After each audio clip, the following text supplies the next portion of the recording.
20 minutes to drop off. Commencing internal depressurization. Equipment check. Arm main parachute. All right. You ready to go? Drop zone still showing a high pressure mass. Cav okay. Good. We've got high visibility.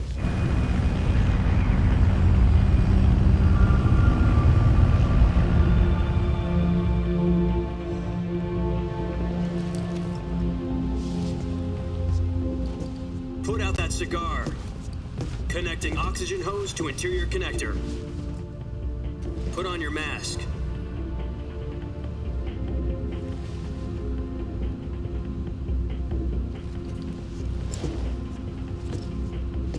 Does this panty waste know what he's doing?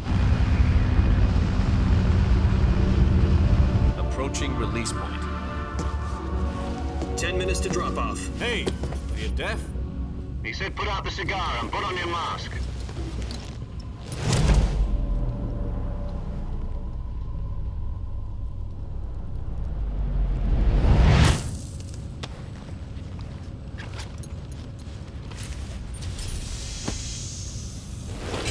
Depressurization complete. Checking oxygen supply. 6 minutes to drop off. Opening rear hatch.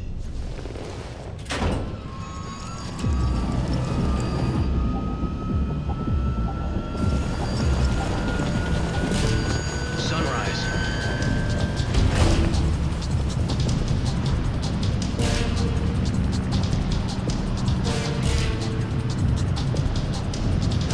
External temperature minus 46 degrees Celsius.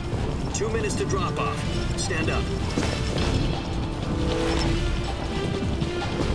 You'll be falling at 130 miles per hour. Try not to get frostbite from the wind chill. 1 minute to drop off. Move to the rear. Activate bailout bottle. This is one for the history books. The world's first halo jump. 10 seconds to drop off. Stand by. Status okay. All green. Prepare for drop-off. Countdown. 5, 4, 3, 2, 1. Spread your wings And fly. God be with you.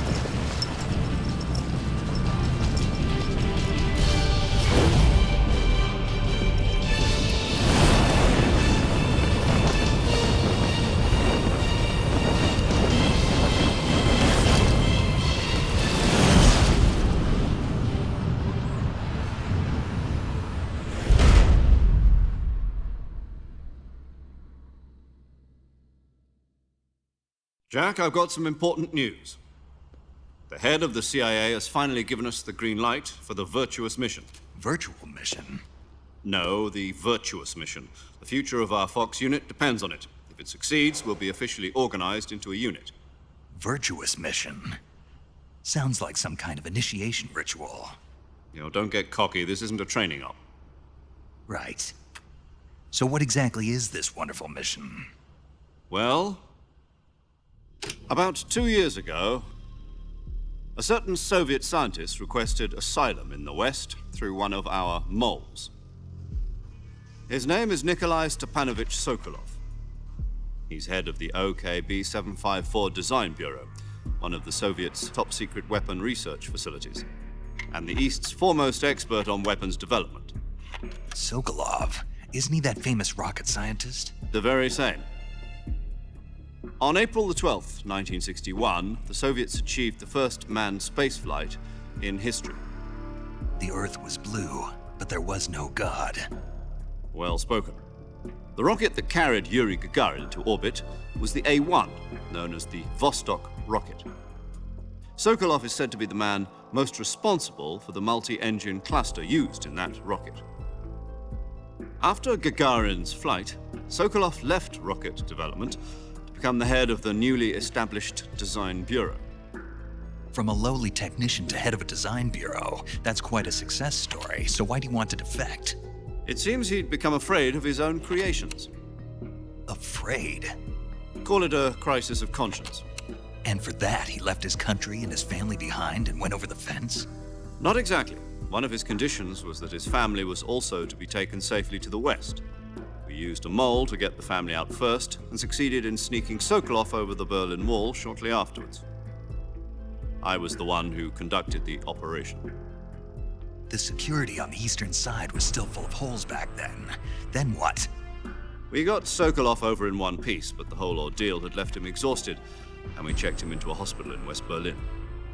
It took him 2 weeks and more than 600 miles to get from the research facility in the Soviet Union to Berlin. He was in no condition to say anything coherent. And it was only a week later that we had something much bigger on our hands. The Cuban Missile Crisis. October the 16th, 1962, President Kennedy received word that the Soviets were in the process of deploying intermediate-range ballistic missiles in Cuba.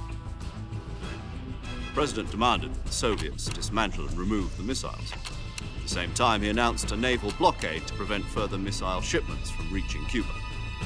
But the Soviets didn't back down, instead placing their armed forces on secondary alert. Soviet transport ships carrying missiles continued on course towards Cuba. US and Soviet forces went on alert for an all-out nuclear war. Frantic negotiations were conducted through the UN's Emergency Security Council and unofficial channels to end the hair-trigger standoff. Finally, on October the 28th, the Soviet Union agreed to remove its missiles from Cuba. And so the world avoided a nuclear holocaust. But in order to get the Soviets to pull their missiles out, we had to make a deal. You mean the one where the US agreed to remove its IRBMs from Turkey? No. The Jupiter IRBMs deployed in Turkey were obsolete, and we were going to get rid of them anyway. They had no strategic value whatsoever to either the US or the Russians. The Turkey deal was a ruse, a cover story that was fed to the other intelligence agencies around the world. So what did the Russians really want? Sokolov. They wanted us to return Sokolov. You mean the Soviets pulled out of Cuba just to get their hands on Sokolov? That's right. What the hell was he working on? At the time, we had no idea. We were running out of time. It was either give up Sokolov or risk full-scale nuclear war. In the end, we had no choice. President Kennedy gave in to Khrushchev's demand. The next day, I got Sokolov out of the hospital, handing him over to agents on the eastern side. Sokolov kept on screaming, "Save me," until he disappeared from my sight. Then, a month ago, we received some new information from one of our moles. About Sokolov? Yes. He was taken back to the research facility and forced to continue working on the weapon in question under KGB supervision. What's more, it's on the verge of completion. So what kind of weapon is it? Something to do with space rockets? No, missiles. Same technology. I guess you're right. We don't know the details, but it appears to be a new kind of nuclear device. For half a year now, the Soviets have been conducting frequent nuclear tests at Semipalatinsk. Something to do with the weapon, I assume. We're talking about a secret weapon so big that Khrushchev was ready to pull out of Cuba to get it back. Is Sokolov still in the facility? No. According to our intelligence, he's in Selinoyarsk, a place in the mountains about 3 miles to the west that's known as the Virgin Cliffs. The Virgin Cliffs. Nice name for a virtuous mission. They moved him there just recently. Why? Apparently, they're conducting a field test of the weapon, but it's our best chance to get him back. This mission would never have been possible if he was still in the research facility. This is our last chance. Sokolov must have known that too when he contacted us.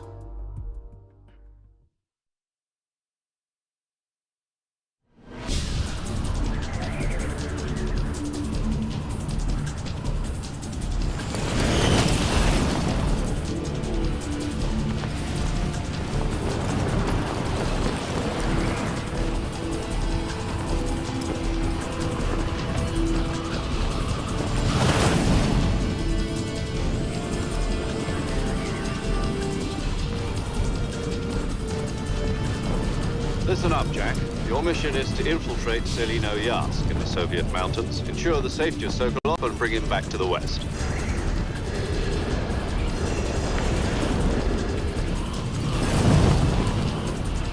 If we don't get Sokolov back before that weapon is complete, we'll be facing a major crisis.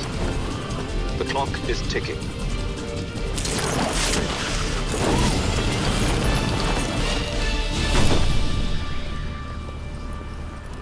Once we've confirmed the rescue of Sokolov, stand by at the recovery point.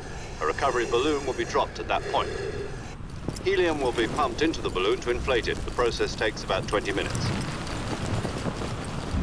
Once it's complete, the gunship's arm will latch onto the balloon and pull it up.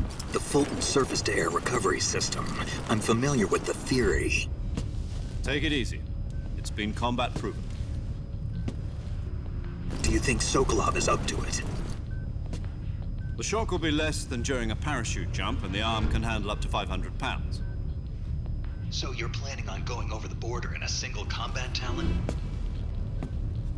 She's equipped with two 6-barrel 20mm Vulcan cannons, as well as two 40mm machine guns. Sounds like she could hold her own against a battalion of tanks. Even with the fuel in the reserve tank, we're facing a 4-hour time limit. If all goes well, it shouldn't take more than a few hours. Home in time for dinner. But if anything goes wrong, you'll be eating dinner, breakfast, and all the rest of your meals in the jungle.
Do you copy?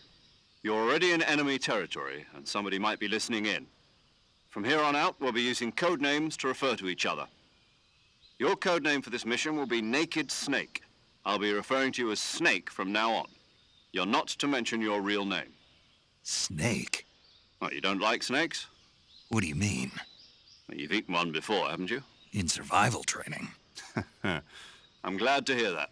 I don't know if I'd ever order one in a restaurant, but... Be careful, you might not have a choice. What about you, Major? What should I call you? Let's see. I'll be Tom. Call me Major Tom. This will be a sneaking mission. You must not be seen by the enemy. You must leave no trace of your presence. Is that clear? This kind of infiltration is the Fox unit's speciality. In other words, weapons and equipment are procured on site.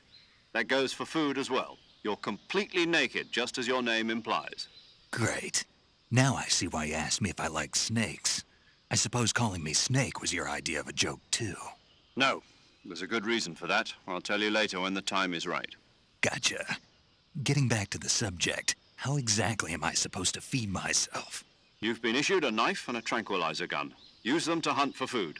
You'll also find some medical supplies in your backpack. Yeah, about the backpack. I lost it in a tree on the way down. I see. Well, you'd better go back and get it then. You know where it is? No problem. I can see it from here. It's stuck on a branch. To climb a tree, stand in front of a tree that's covered in ivy and press the action button. I'll be monitoring your progress over the radio. We can't risk violating Soviet airspace, but I'll be in the gunship. My frequency is 140.85. I'll give you a call if I need to talk to you. If you need to talk to me, use the send function. Okay, Snake, go get your backpack.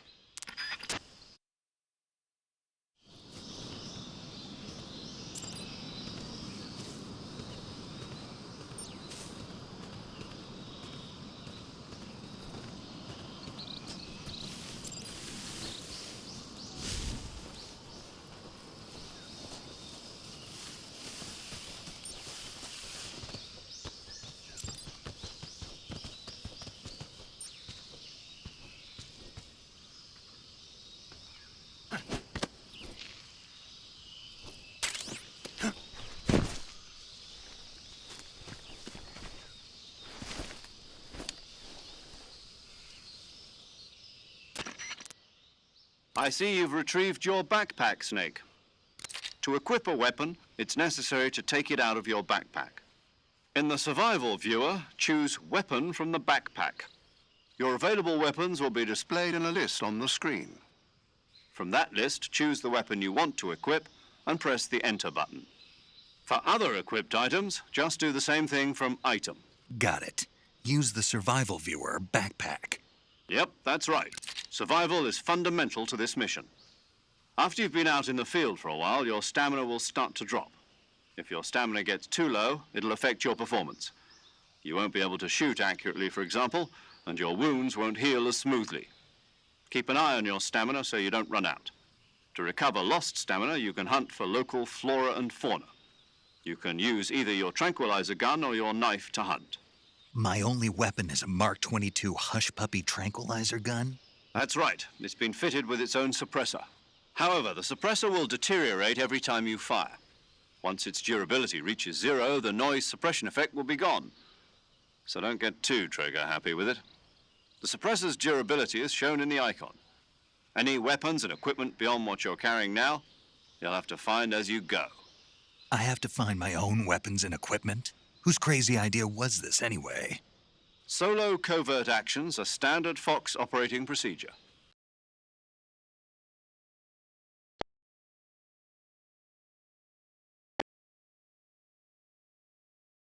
Too. Your presence in enemy territory is already a violation of international conventions of warfare. There aren't supposed to be any American soldiers in Russia. It could spark an international incident. You can't let anyone see you. You can't let the enemy know you're there. This is a stealth mission. You're a ghost, Snake, in every sense of the word. And there'll be no rescue if you're captured. The military and US government will deny any involvement in the affair. Then I'll just have to take care of myself, huh? I'm afraid so. You've been given a fake death pill for that purpose. SIS guidelines stipulate that soldiers on covert ops like this one be issued a potassium cyanide capsule. Tape it to your body so you can take it when you need to. How generous of you. Use it if you're taken prisoner by the enemy. It'll send you into a state of false death for a short time. Fooling them into thinking that I'm really dead. So how do I come back to life? Just take the revival pill. You mean that thing they put in my tooth before the mission? That's the one. But be careful. If you remain in a state of false death for too long, nothing will be able to bring you back. Remember that. I'll keep it in mind. You said this was a solo mission, right? Right. I guess that means I can't count on any reinforcements. Correct. The mission rests entirely in your hands. A real one-man army. Relax. There's a support team ready to back you up over the radio. Who? I'll introduce them to you. This time, survival is of utmost importance. The first member of the support team will be in charge of monitoring your physical condition, acting as a medic, so to speak, as well as recording your mission data. She's a member of Fox as well, and she's here on the gunship with me. She? Hello, Snake. I'm paramedic. Nice to meet you. Paramedic. As in a medic who comes in by parachute. Aren't you going to tell me your real name? Are you going to tell me yours, Mr. Snake? My name, huh? It's John Doe. And they call you Jack for short. You're a regular Captain Nemo. A name means nothing on the battlefield. After a week, no one has a name. What's your name? Jane Doe. Very funny. I wasn't joking, but I'll tell you my name only if you manage to make it back alive. My frequency is 145.73. She's also in charge of recording your mission data. Whenever you want to save, send a message over the reserved save frequency, 140.96. So saving lets me record my mission data. That's right. It also records the state of your health. Good to know. There's one more person I want to introduce you to, Snake. Huh? Speaking of snakes, you remember the boss, don't you? A legendary soldier and your mentor. Actually, it was the boss that got the DCI's authorization in the first place. She's going to be serving as Fox's mission advisor. The boss is? She also helped me plan this mission. She and I were at SAS together. Jack, is that you? How many years has it been? Boss? That's right. It's me. Talk to me. Let me hear your voice. It's been 5 years, 72 days, and 18 hours. You've lost weight. You can tell just by the sound of my voice. Of course I can. I know all about you. Really? Well, I don't know anything about you. What's that supposed to mean? Why'd you disappear on me all of a sudden? I was on a top-secret mission. You didn't need me anymore. But there were still so many things I wanted you to teach me. No, I taught you everything you needed to know about fighting techniques. I taught you all I could. The rest you needed to learn on your own.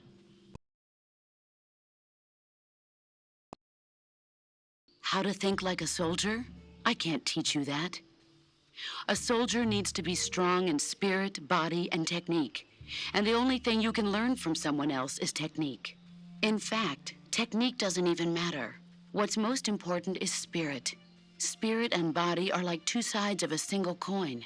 They're the same thing. I can't teach you how to think. You'll just have to figure it out for yourself. Listen to me, Jack. Just because soldiers are on the same side right now doesn't mean they always will be. Having personal feelings about your comrades is one of the worst sins you can commit. Politics determine who you face on the battlefield.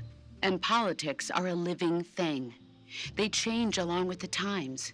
Yesterday's good might be tomorrow's evil. Is that why you abandoned me? No, it had nothing to do with you. I already told you, Jack. I was on a top-secret mission.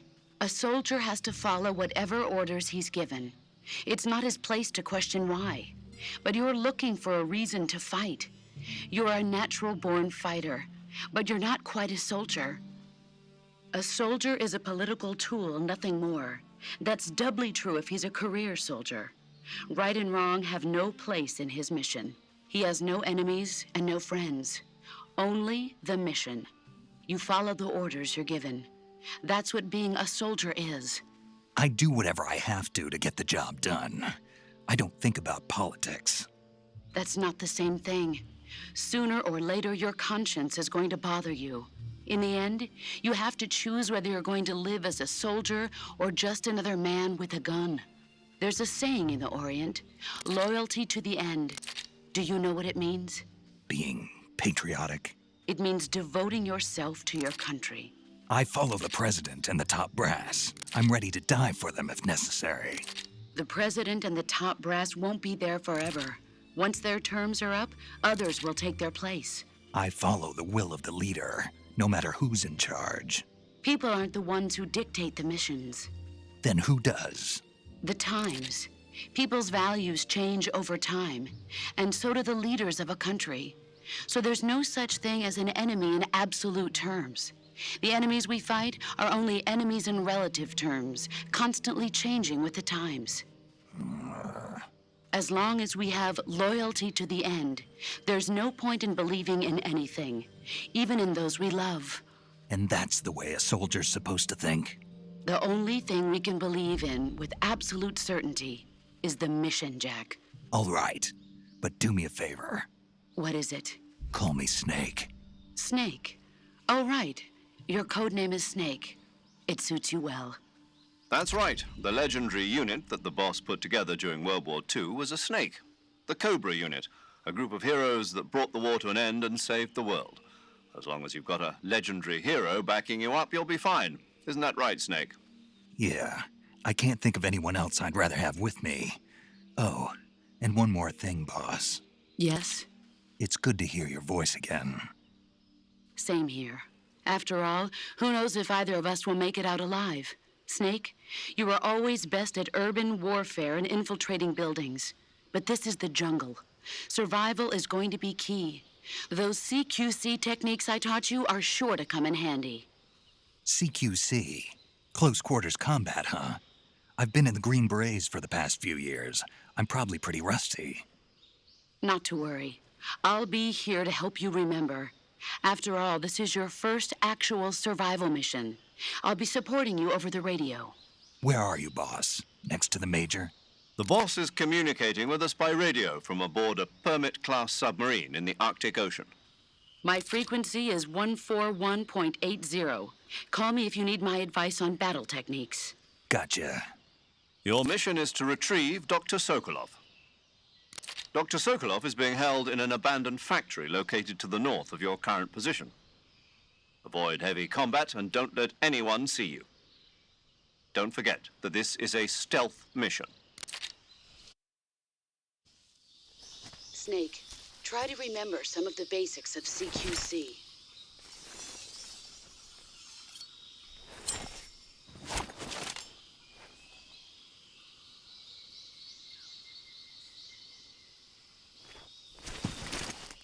Commencing virtuous mission now.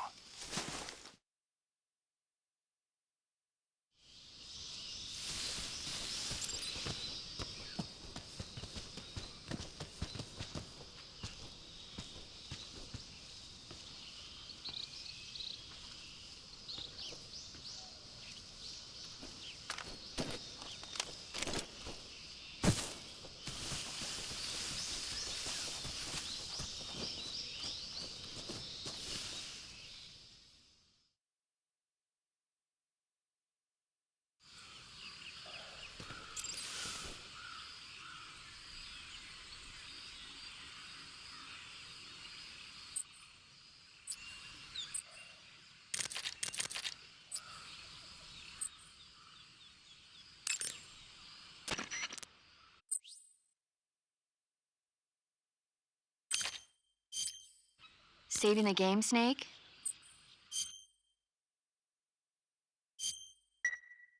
Hey, Snake, you ever heard of Godzilla, King of Monsters? No, what is it? It's a movie. You haven't seen it? Nope. It's about this monster called Godzilla, who grows to an enormous size in a nuclear test and goes on a rampage in Tokyo. Nuclear test, huh? Then the Marshall Islands must be crawling with giant monsters right about now. It's just make-believe. Maybe that's why my pants have been so tight lately. Snake, it's a movie, not a report out of Los Alamos. I know. So then what happened? Godzilla is immune to all weapons, and humanity has no way to stop the monster. Dr. Shirazawa develops a new type of weapon, but meanwhile Godzilla is getting closer and closer to Tokyo, obliterating everything in his path. It was originally a Japanese movie, but they made an American version too. I recommend seeing the original Japanese one if you ever get the chance. It's mostly mindless fun, but it's also got a serious anti-nuke message as well. Where can I see the original? You'll just have to go to Japan. Really? That's too bad. If you wait 40 years, you might be able to see it in America too. It might even win awards all across the globe in 60 years. Why's that? 2024 will be Godzilla's 70th birthday. You think they're still going to be making Godzilla movies then? Of course. Everybody loves Godzilla. You sure know a lot about movies. I don't suppose you're the movie-watching type, are you? Not really. Okay, then I'll tell you everything I know. When the going gets tough, movies can save your life. It's always good to be able to look at things from a different perspective when you get in a jam. That's the magic of movies. No kidding. Well, I guess it might at least make a nice distraction. That's the spirit, Snake. Have a little fun.